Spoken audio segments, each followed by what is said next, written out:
On July 1st, 2009, I donated my left kidney to my mother.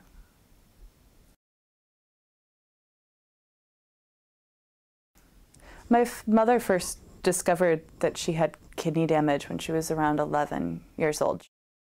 When I first heard about Lucy, Tiffany's mother, needing a kidney, it was a very sad moment and a very sad day.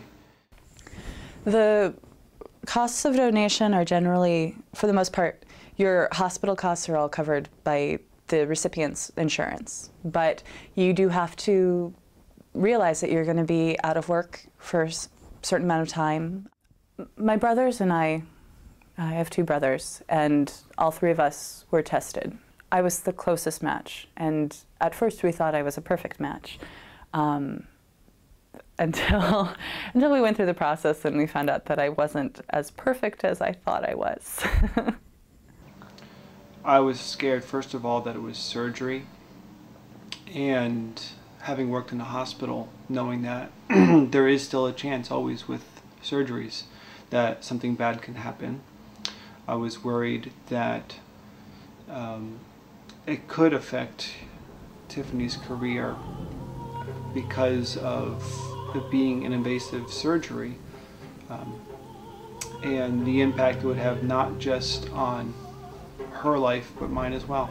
So why wasn't I the perfect match? My mother's antibodies were too high.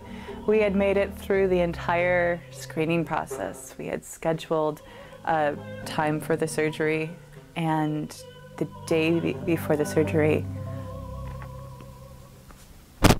I can't do this.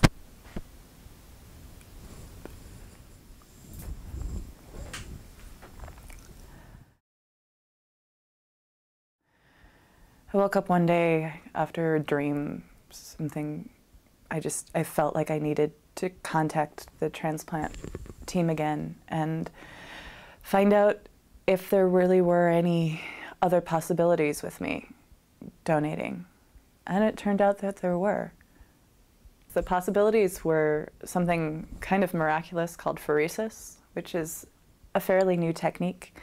Through pheresis, what happens is they clean the recipient's blood of antibodies for a specific amount of time, which reduces the amount of antibodies in time for the transplant, and then reduces the risk of rejection. After going through it the first time, the second time I was a lot more hesitant because of the stress involved and everything that we went through. And I know at first I was a little more resistant to the idea because I was, I think, more scared the second time in a lot of ways. Even after going through it one time, it was still a lot to handle the second time. The preparation process for donors is very intense, and I went through most of it twice. There's a lot of blood work. They have to test your blood to make sure that you are a match, and they run at multiple cross matches throughout your preparation process. They do checks, x-rays to see your lungs. They do EKGs to evaluate your heart. There's a physical examination. They evaluate, you talk to a psychologist to make sure that you really are emotionally able to deal with it, because it's a very emotionally draining experience. It can be very emotionally rewarding as well. When they both went in for surgery, finally, I know that was the moment that I was scared and happy for all the obvious reasons. I remember waiting for the response in eventually in the waiting room, and then seeing Dr. Karp and the pictures, and his reaction really was something I'll never forget. The surgery is great because you're unconscious for it and you don't know what's happening. I remember when both Tiffany and Lucy first got out of surgery, I really wanted to see them. And they were like, nope, you have to wait. So as soon as we were allowed to go up and see them, I remember initially I had a chance to see Lucy, and Lucy was kind of awake and kind of with it, and I was like, I want to see Tiffany, and I was really anxious. And so, you know, I got over there, and and Tiffany wasn't really awake yet, but she was coming around, and so it was, I think, one of the happiest moments of my life. My surgery was done laparoscopically, which is the way that a majority of donor surgeries are done now, which is a minimally invasive procedure. They make 2 little holes on your side where they stick instruments in, and then there's like another one that's 2 or 3 inches long, or as my surgeon, Dr. Karp, said, just big enough to put my hand in, but I make it really small. The recovery the first day was tricky.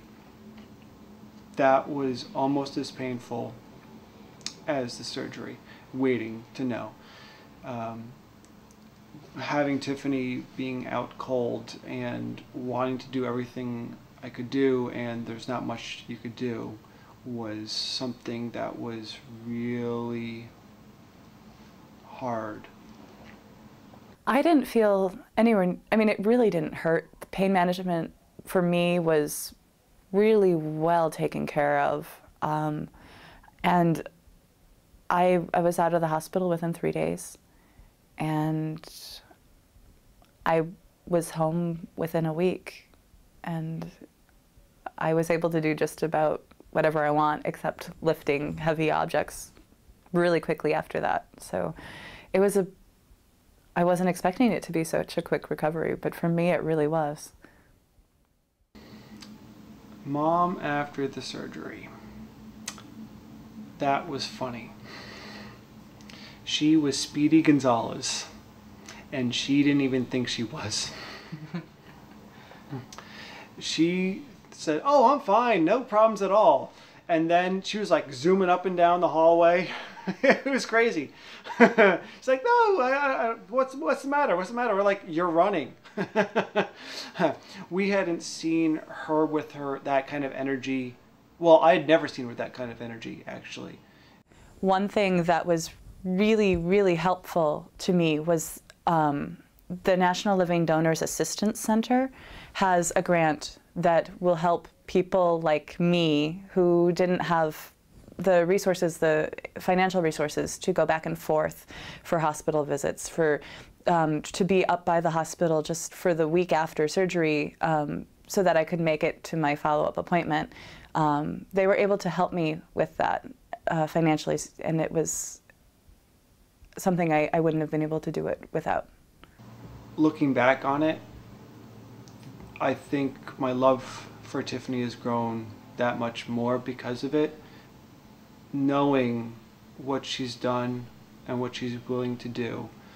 And there's a beautiful reminder that we get to see on a regular basis, and it's a beautiful thing that I hope more people get a chance to experience. Why should you donate a kidney? You should donate a kidney because it is relatively easy to do, actually, amazing as that sounds. I don't believe that's naive to say it. It's something that saves lives. Not only are you saving the recipient's life, you're saving the lives of people who are on the wait list, the people who are waiting for the kidney that your recipient would have gotten had they had to wait for that kidney. Sometimes there are people who do they do something, it's like a kidney swap, which sounds really funny. But sometimes when people don't have a donor that matches them, they're able to have their donor match somebody else, and somebody else's donor will match your recipient. And all of a sudden, there can be 6 people who are getting kidneys, something absolutely incredible. And the only way it's possible is because you fit into the puzzle. You save lives.